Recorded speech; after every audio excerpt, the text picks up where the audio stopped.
Welcome back to Sports Cards and a Cup of Joe. This is your host, Joe Davis, and it is so great to be back with you for our 100th episode. If you missed our last episode, we had to release that one on podcast platforms only because honestly, I was so busy that week, I never could get into the studio to get anything filmed. So hope you will go back and check that one out if you missed it. But here for our 100th episode, I have a lot of industry news to share with you as I just got back from the TOPS Industry Conference that was held out in Glendale, Arizona. And I had a great time hanging out with many dear friends from across the industry and gaining insights from them. And I want to touch on some of that first. You know, I purposely, on this particular, for this particular conference, I purposely wanted to hang out with a bunch of the OGs. And we jokingly refer to ourselves as that because it's many of us that have been in the hobby for 3+ decades. But you can also just call us the old guys because we have been doing it so long. But I got to spend a lot of time with legends like Rob Veras from Burbank Sports Cards, Lou Brown, literally from Legends in Michigan, Steve Raitt and his son-in-law Tony from All-Star Sports Cards in Chattanooga, Tennessee. Got to spend time with Dennis and Mike from Triple Play Sports Cards in Sioux Falls, South Dakota. John and Lisa Schaefer, many of you know from Baseball Card Connection in Effingham, Illinois. Sweet couple, been in the hobby for many, many decades and passionately love the hobby. And got to speak with Steve Wilson from Jim and Steve's in Illinois. Got to just hang out with so many great people who love this hobby. I know I'm missing some, but there were many others that I got to speak with and see, and it was just such a treat for me because when you get to hang out with like-minded people in our industry who passionately love this hobby, who have been through the good days, the bad days, and everything in between through those decades that I've been through in it, we have so many shared experiences and we can joke about, remember when that product came out and it tanked and we were all stuck with 10 or 20 cases of it, and we can share the challenges we face now. So it was great for me. It was refreshing for me to hang out with others who are so passionate about the industry and who have been in it for decades, but who are also still just as passionate about the direction the industry's going and the things they want to achieve. They want their companies to achieve, ways they want to serve their clients in their area. And I always get great ideas from speaking with other retailers like some of these that I've just mentioned. And thanks for the time to each of them for spending with me because I learned so much and gained a lot of great ideas that I hope I can get to apply maybe half of them here in our own business. But the overall vibe, I can tell you, to me, that was more important than the specific things. As a retailer, that was more important to me than just the things that were shared by fanatics. But I will share some of those important things that they did talk about, the things that are happening in the industry, things they're going to do with specific card products. But I think I want each of you who are joining us to understand first, these were some of the most influential. This was, I think there were around 800 shop owners there. There was hundreds of breakers there. There were industry insiders from all over the globe there. And I think it's important for each of you to understand, this was a huge gathering of some of the most influential people in the hobby who are, navigating the direction that Fanatics products are being sold, how they're being sold online, how they're being sold in shops, how they're being through breaks and everything. And so it was great to speak to so many of them, to see what they're dealing with, what they're experiencing, what they are seeing in the industry. And when I'm at these events, I'm just like a sponge. I want to soak up knowledge, and I want to get I want to measure kind of gauge what's going on in the industry from their perspective. And for instance, I spoke with my friend Sean from Steel City, and I asked him how things were going, and he said, I could use some 30-hour days. And his point was that there are so many opportunities right now in the industry for both buying and selling. He just said there's just not enough hours in the day to get to everything he would like to get to. And I told him, I said, I feel exactly the same way. Like, I would love to be putting out video content daily. I would love to be able to travel and buy collections daily. And I would love to be able to be on site in our retail store to serve clients in person daily. And there's just not enough time in the day in our industry right now because there are things happening left and right. And we are so blessed with opportunities. There's so many needs from our clients for grading and consignment and things like that coming in. And I cannot get to everything that I need to, and nor can our team. And that's a good challenge for us right now. And we want to do more. We want to serve clients in other ways. But it was good to hear that I'm not alone. I came home and told my wife, okay, I'm not just going crazy. A lot of people in our industry are, because we are all stretched so thin right now. And that's a great sign, because it's indicative of the demand for products in our industry, the demand for services in our industry. And so, I felt like, okay, it's easy as a business owner, even as long as I've done it, to sit there and think, I've lost my touch. I don't know how to do this anymore. I can't keep up. Things are falling behind, and being disappointed in myself that I can't get to everything.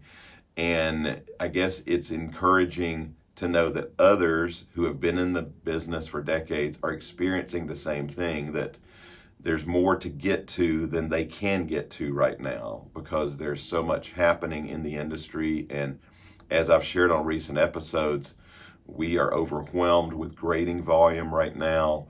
We are taking in thousands of cards every week, and we are overwhelmed with demand for our pre-screening services. And we're trying to get to every show that we can to set up, to meet with collectors, and we're just stretched really thin, but obviously we're not alone. So I came back kind of refreshed, knowing that others are experiencing the same thing, and we're all facing similar challenges.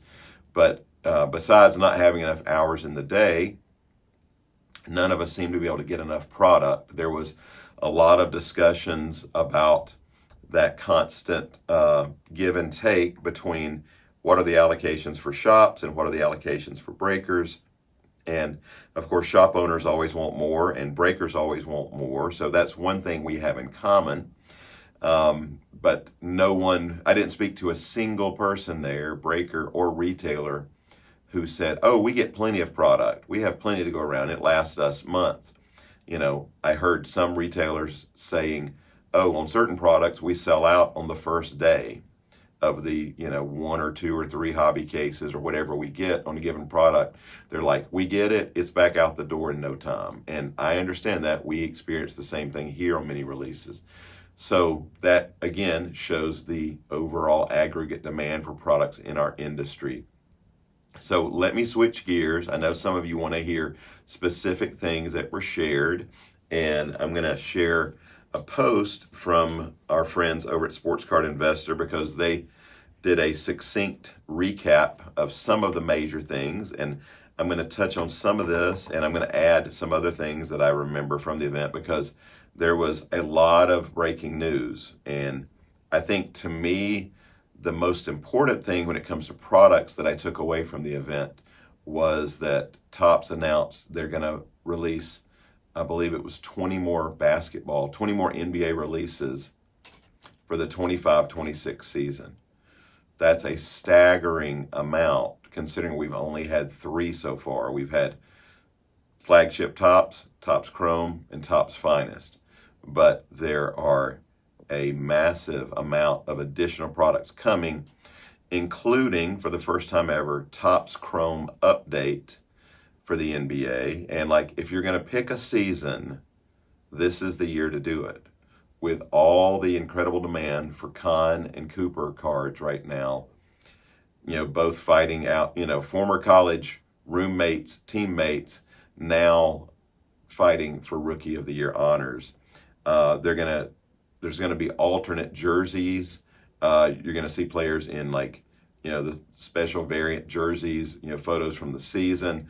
There's gonna be a special insert called Alter Egos that'll be in Topps Chrome Update that kind of has a comic book feel to it. Really good artwork. I can tell you, one thing I was really impressed with was seeing a lot of the preview images. Was just incredible artwork, both on the rare inserts and even some of the easier to get insert cards that are going to be coming both in the NBA and NFL products. But again, 20 more NBA products coming. So if you love collecting Cooper or Kahn or Edgecombe or Harper or any of the other big rookies for this year, get ready. You're going to have plenty of options. Now, of course, some of those will be high-end releases that'll be super limited, super short printed, but there's going to be, we've got Bowman coming. We've got, of course, the Topps Chrome Update coming, and there'll be a lot of those in-between price point releases, which hopefully all collectors can participate in, as well as some of those high-end releases. So I was most excited by that because, as you know, if you've joined me on many previous episodes, I love NBA cards. I love collecting NBA cards. So the fact that this is a bellwether year for rookies with so many great rookies, and they're going to take advantage of that by making a lot of different products. So I was very excited to hear that, both as a collector and as a retailer. There are going to be red rookie redemptions coming in 25-26 Bowman basketball. That's exciting news. In Bowman baseball this year, there will be hidden gems are going to be an exclusive to the Sapphire version of the 26 Bowman baseball. There will be UFC debut patches coming to 2026 Topps Chrome UFC. This year, many of you I know want to know what's happening with football releases. They announced there are going to be 6 products coming, starting with Topps Chrome Football, 6 products for 2025.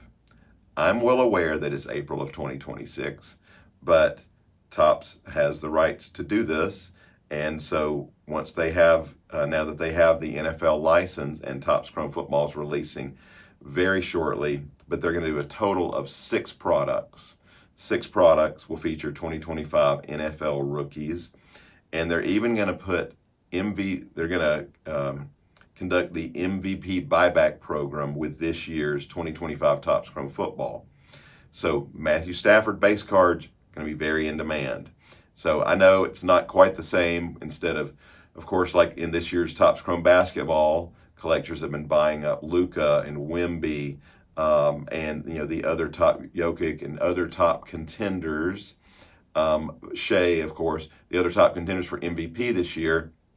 And when you see some of those guys with their base cards bringing a huge amount, that's why, because they know they can redeem them. But the football, there won't be a surprise, but they did include the MVP buyback.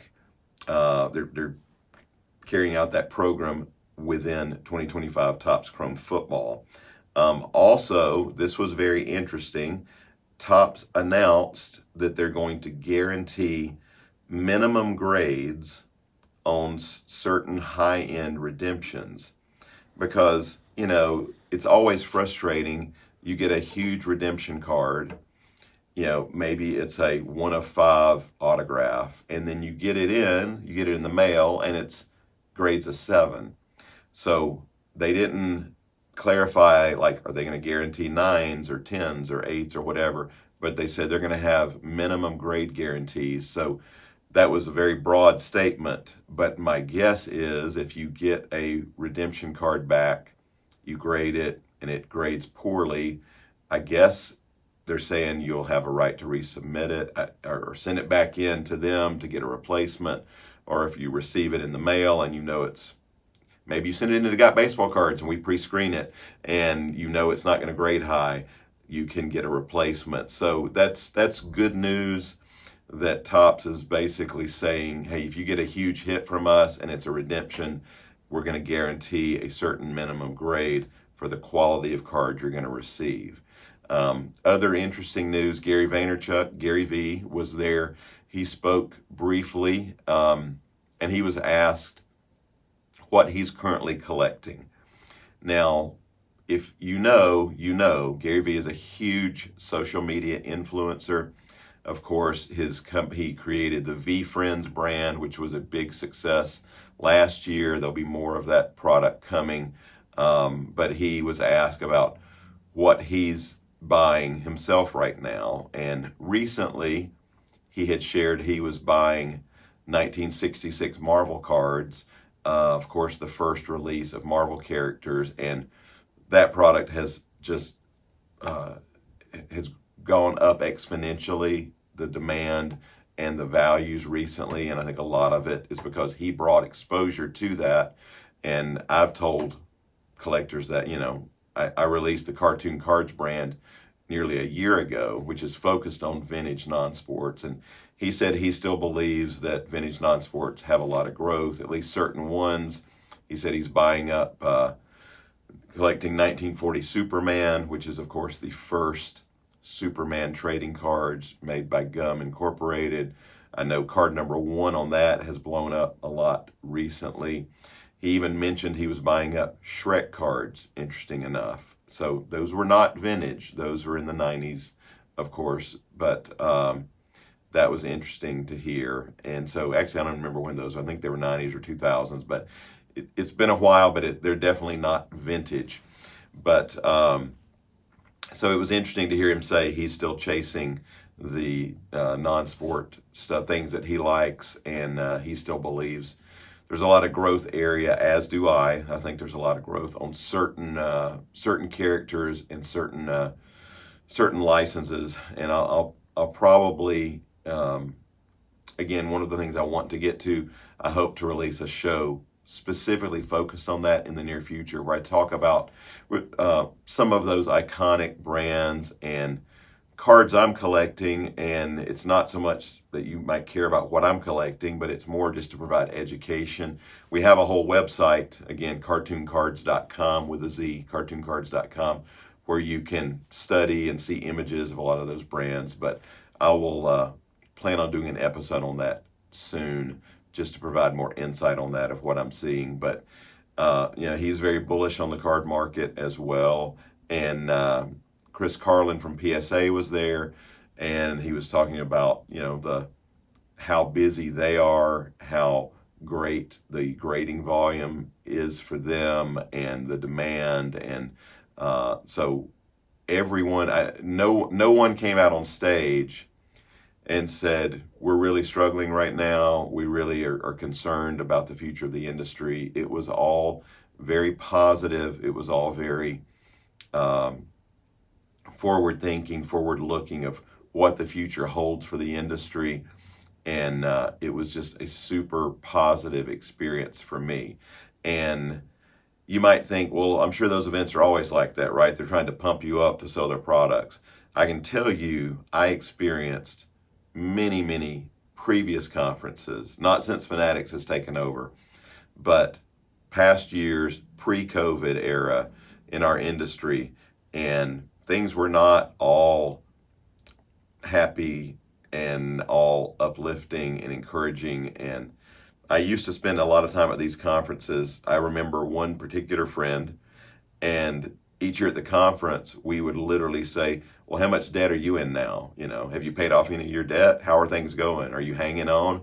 That was the kind of talks we would have. And so it's very encouraging now that, to a T, every person I spoke with there, everything presented from the stage, is that they feel really good about the state of the industry. Again, we all wish we could get more product, whether we're retail store owners or breakers. We all wish we could get more product. But that's one of the challenges, and that's indicative that there's more demand than there is supply. And yes, Topps has been increasing print runs on some stuff, especially flagship, from the numbers I've seen and the projections I've seen on how much is out there. But it honestly doesn't seem to matter right now. I'm not telling you to buy up 1,000 base cards of rookies from Topps flagship baseball or basketball this year, though plenty are buying up Kahn and Cooper from the basketball because there's a lot of it out there. But I know from a retailer perspective, when you talk about the unopened product, it continues to go up. And it is so well dispersed and distributed across so many different channels that it's very difficult for someone to hoard this. I don't know anyone in our industry right now that I can call up and say, hey, I need a pallet of Topps baseball or basketball. And it just is not like it used to be. I mean, back in the day, I could do that. Back in the day, it not that far back in the day, I'm talking 7-8 years ago, there were plenty of distributors sitting on large quantities of product. But the way things are distributed now, as much as it's hard for us because we're competing, it feels like we're competing with every other store. It's like Lowe's has cards and Dick's Sporting Goods has cards and GameStop has cards. And every day I seem to hear of another major retailer who's now stocking sports cards. And instead of seeing that as as a challenge, I see it as opportunity. I'm like, well, if I'm in the area, maybe they have something, maybe there's something that I can buy there. Maybe there's something I can learn from because they get different retail releases that we don't necessarily get. And I can see what's in the marketplace and see what they're receiving. So I can use them for education, and so can you. So there's so many distribution channels right now that there just doesn't seem to be enough supply to meet the demand in the industry. And again, it's frustrating for me as a retailer because I need more product, but it's also encouraging that if I can't get enough product, that means there's plenty of demand for the little bit of product that I do get. So overall, it was just a fantastic event. Overall, I left it so encouraged. I came home and told my wife, I said, well, one thing I took away from the industry is I was reminded just how much I love this industry. I love being a part of it. There's plenty of things wrong with it. There's plenty of challenges still to face, but I am still so blessed to be a part of it. I am so thankful for so many of those peers, those friends of mine that I got to hang out with, to learn from, and to actually just catch my breath with. We were sitting in the stadium. It was nice, peaceful. I'm like, oh, my phone's not ringing. I don't have an urgency that I've got to handle right now. So thanks to my whole team back at GotBaseballCards for taking care of things for me for the 3 days I was out. But it was just a fantastic event. And I'm encouraged. I'm eager to take on the next challenges we face in the industry for our company and for the industry as a whole. I look forward to more big events coming this year. We've got Fanatics Fest coming up. We've got the National coming up. We've got many other smaller shows that we will be participating in. We will be handling grading at the Front Row Show in Atlanta in November and in Orlando in November. So we've got a lot of big events that we'll be participating in. And I hope to see and meet and talk and hang out with many of you at those upcoming events. But again, for our 100th episode, I'm encouraged. I am eager to see what's going to happen in this next chapter in our industry. And if you're a part-time dealer, if you're a store owner, if you're a breaker, I hope you're encouraged as well, because there are so many opportunities in this industry right now. I can't get to them all. You can't get to them all. But the thing is, the opportunities are out there. And if you have the mindset to take on those challenges, you never know what that next collection might hold for you, that next relationship might hold for you, the next person you can learn from. And so that's how I left feeling leaving this great event. So lots of great things coming from Fanatics. I didn't even get to talk about their soccer products. There's a lot coming. I'm really impressed.